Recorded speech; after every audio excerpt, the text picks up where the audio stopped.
Așa, am doar o pânză de păianjen de pus, evident că falsă, și am terminat de decorat casa de Halloween. Acum mă voi duce în camera mea, bineînțeles cu liftul. Îmi place foarte mult cum am decorat casa de Halloween și abia aștept să vină mama acasă. Bineînțeles că cea mai mare cameră este a mea. Și să-mi spuneți dacă vă place cum m-am costumat. Dar acum mă voi duce jos pentru că aș vrea să aștept pe mama și să mănânc ceva acum. O să-mi iau un măr. Stau la televizor. Perfect. În ce moment ar trebui să vină mama?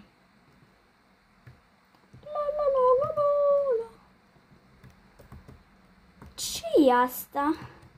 De ce casa decorată în halul acesta? Dragă, știi prea bine că nu-mi place Halloween-ul. De ce ai decorat casa în halul acesta?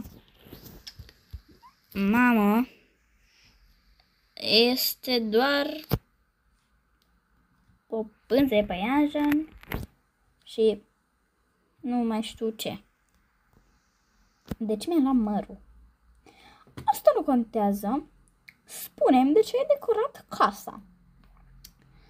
Păi, știi că e Halloween-ul, nu? Așa.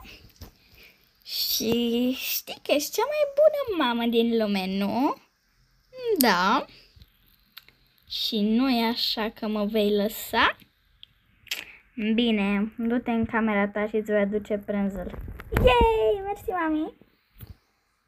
Of, mama mea nu prea iubește sărbătorile de Halloween, dar abia aștept să-mi aducă să mănânc. Eu voiam să fac o petrecere de Halloween, doar că nu mă lasă mama. Evident, pentru că nu-i plac sărbătorile de Halloween. În rest, celelalte îi plac. Dar va trebui să accept și să nu dau nicio petrecere. Acum mă voi pune să dorm. Glumeam, o aștept pe mama.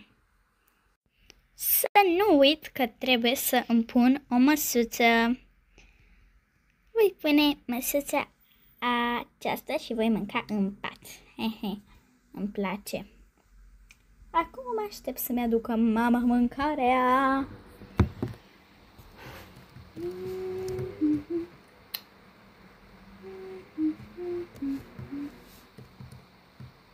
Bună, dragă, ți-am adus mâncarea. Poftim.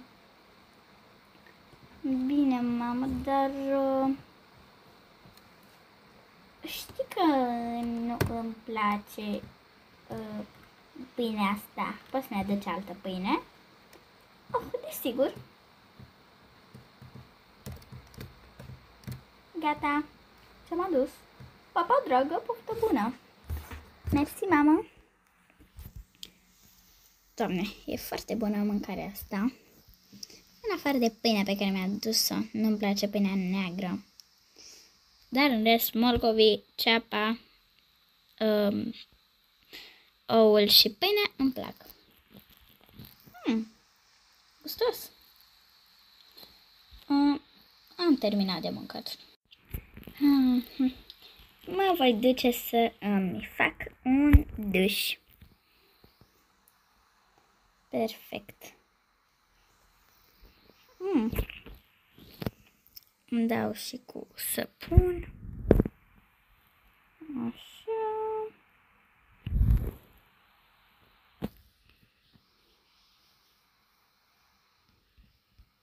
Perfect, perfect, perfect. Gata. Să nu uit să opresc capa. Mă voi șterge.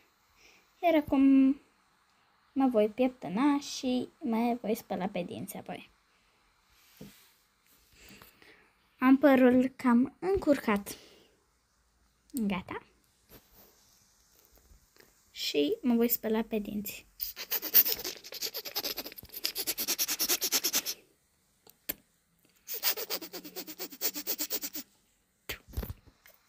Gata. Mă voi spăla pe mâini și sunt gata de culcare pentru că este deja târziu, este ora 9 și aș vrea să mă pun în pat. Dar nu înainte de a viziona un film de Halloween. Așa, mă voi duce să vizionez un film de Halloween. Ce-i asta? Ce un schelet la mine pe pat? Oh, nu, să luat și curentul. Nu. Mi-e frică. Te-ai speriat, dragă? Ai spus că îți place Halloween-ul? Mamă, tu ai fost? Tu ai făcut tot asta? Mi-e frică. Prinde lumina. Ce-i asta? Tu ai pus scheletele pe pat? Fix eu l-am pus. Dar, mamă, nu-mi place să fiu așa speriată. Te rog, nu mă mai speria așa, ești ciudată. Bine. Voi lua scheletele fix acum. Gata, l-am dat.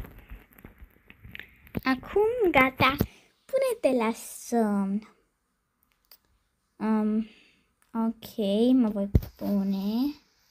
Dar să nu mă mai sperie așa niciodată. Bine, dragă. Mă voi duce, dacă nu te super, să mă culc eu. Pentru că sunt foarte obosită. Bine, mami. O să-mi iau tableta și mă voi uita la un film de groază. Cu vampiri.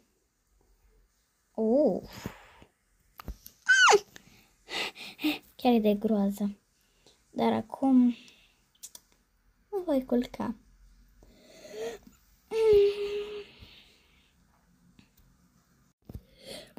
Noapte bună mie.